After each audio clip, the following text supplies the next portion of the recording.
announced the new LG G8 ThinQ. I've heard it pronounced both ways. I think it should be Think. That makes more sense to me, but whatever, it's not important.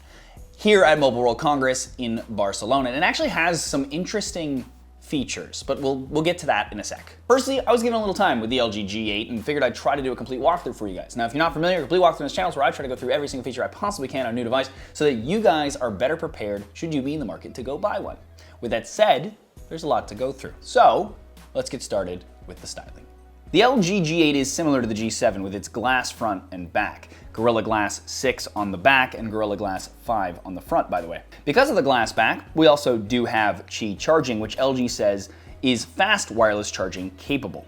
The device is going to come in a black, silver, and even a red, which I'm kind of excited to see.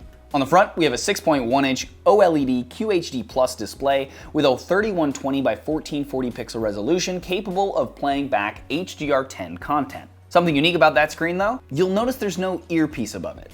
That's because the screen itself is the speaker. LG calls this crystal sound OLED technology, and it uses tiny vibrations of the glass itself to produce sound, a tech that we've seen in some TVs before that I think is pretty cool. When you put it to your ear, it apparently works like those bone conducting earpieces, and when playing audio from it, it has two different configurations. In portrait mode, the speaker will give you the highs and mids, while the boombox speaker at the bottom of the device, similar to last year's model, will give you the low end. Now, if you turn it though to landscape, the screen and boombox work as left and right stereo speakers. Kinda clever.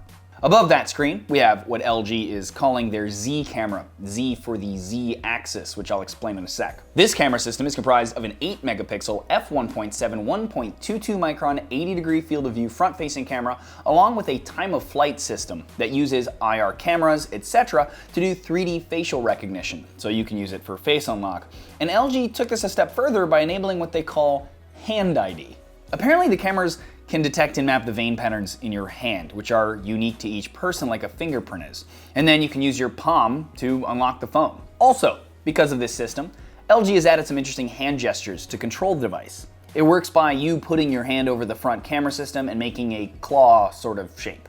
When it recognizes the claw, you can then do things like move to the left to open an app from the home screen, move to the right to open a different one, or use those same gestures in the music player to pause and play, silence timers, etc.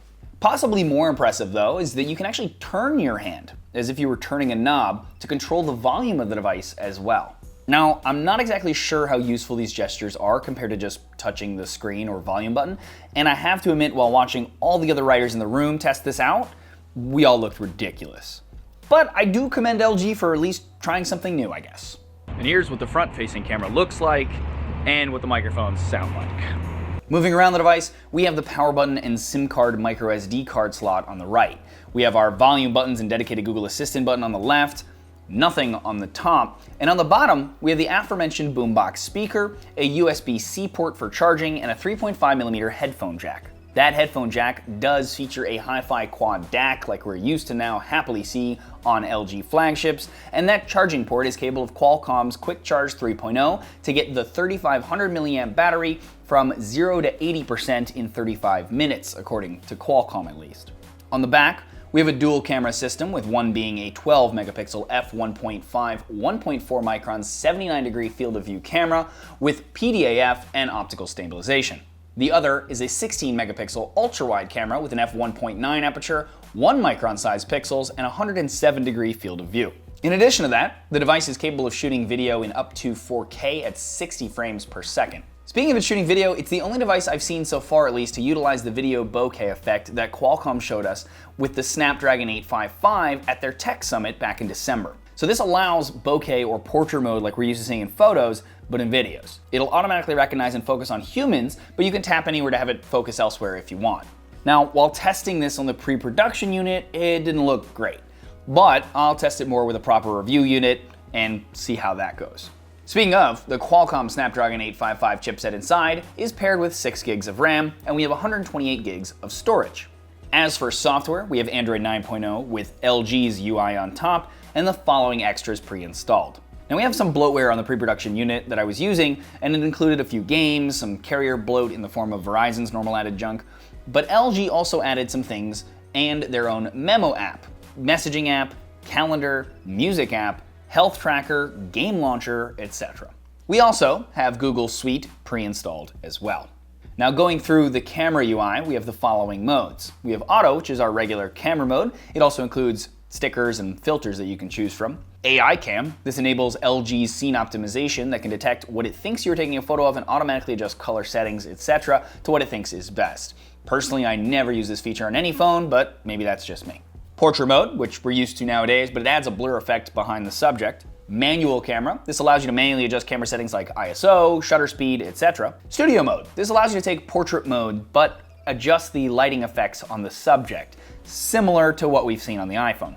Beyond that, if you go to more, we have some of the usuals that we see on LG devices like slow-mo, Cinevideo, which you can click the link below to learn more about that from last year's V30, manual video, panorama, time-lapse, etc.